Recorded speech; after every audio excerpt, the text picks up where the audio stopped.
sudah datang dengan balap ini.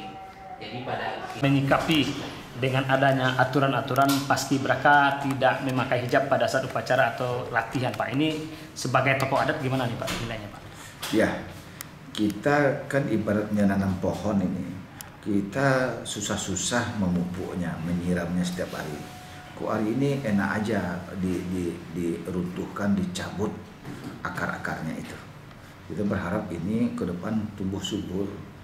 Ya banyak sekali manfaatnya untuk hijab. Pertama sekali menghindarkan orang tentang maksiat ya. Dulu di Padang ini ada pemerkosaan di atas bus kota, apa segala macam gitu ya. Hari ini berkurang drastis sudah.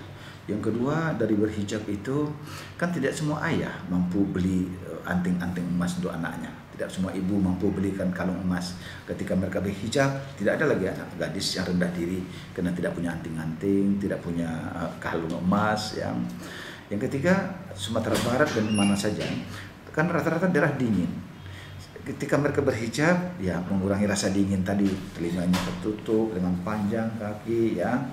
Kemudian terakhir, ketika anak-anak kita berhijab, ya, tidak ada tempat oleh nyamuk Aedes yang menggigit pada siang hari itu. Ketika mereka statik, belajar, duduk, diam, kakinya gigit nyamuk, pahanya, lengannya, lehernya, ketika itu tertutup semua, tidak ada tempat oleh nyamuk itu menggigit. Dari program ini ternyata real itu yang saya sampaikan.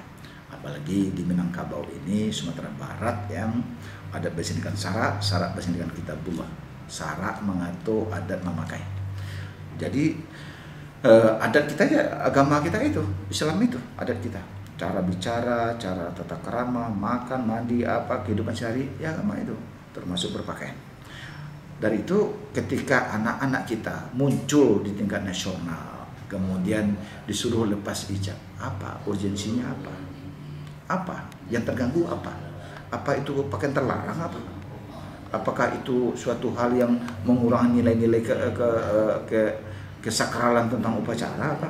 Enggak juga, ya.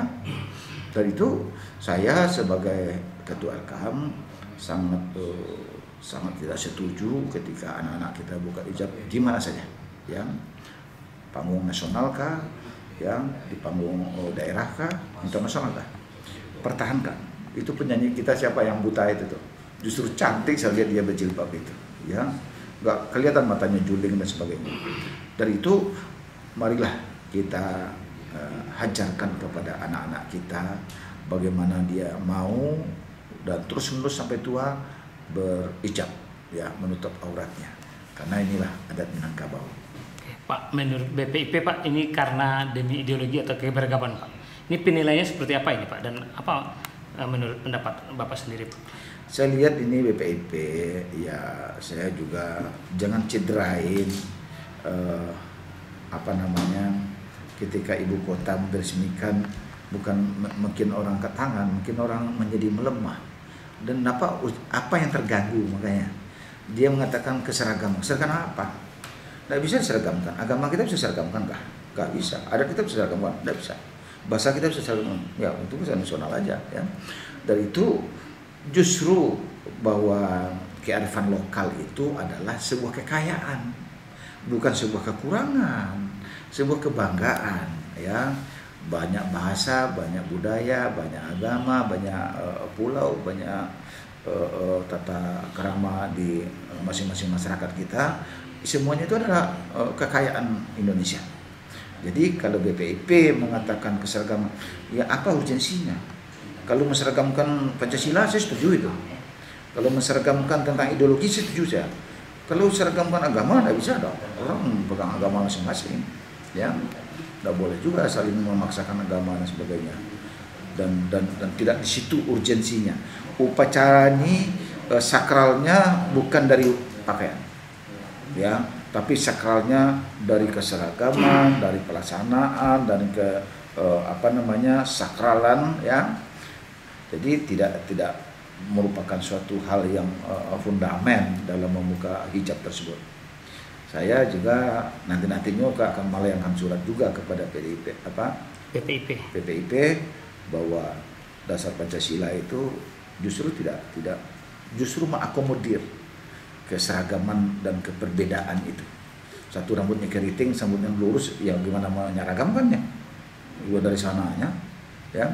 Saya juga selaku lembaga kerapatan adat Minangkabau yang dulunya berdiri untuk bagaimana secara universal, ya, adat dan budaya kita bisa, dan malah negara sedang mengeluarkan undang-undang nomor 17 tahun 2003 yaitu Minangkabau, ya, adat misalkan syarat dengan kita berubah.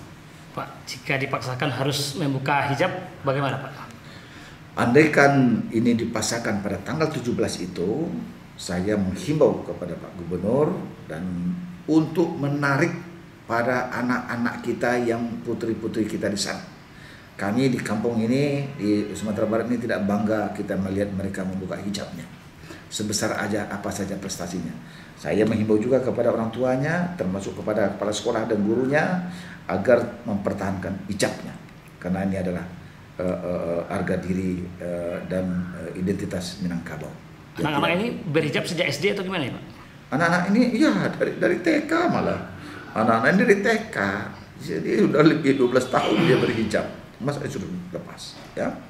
Jadi satu hal yang jangan dengan enteng itu kepada BPIP bahwa jangan dianggap enteng, gampangan untuk merubah atau membuka hijab kepada anak-anak perempuan kami. Oke.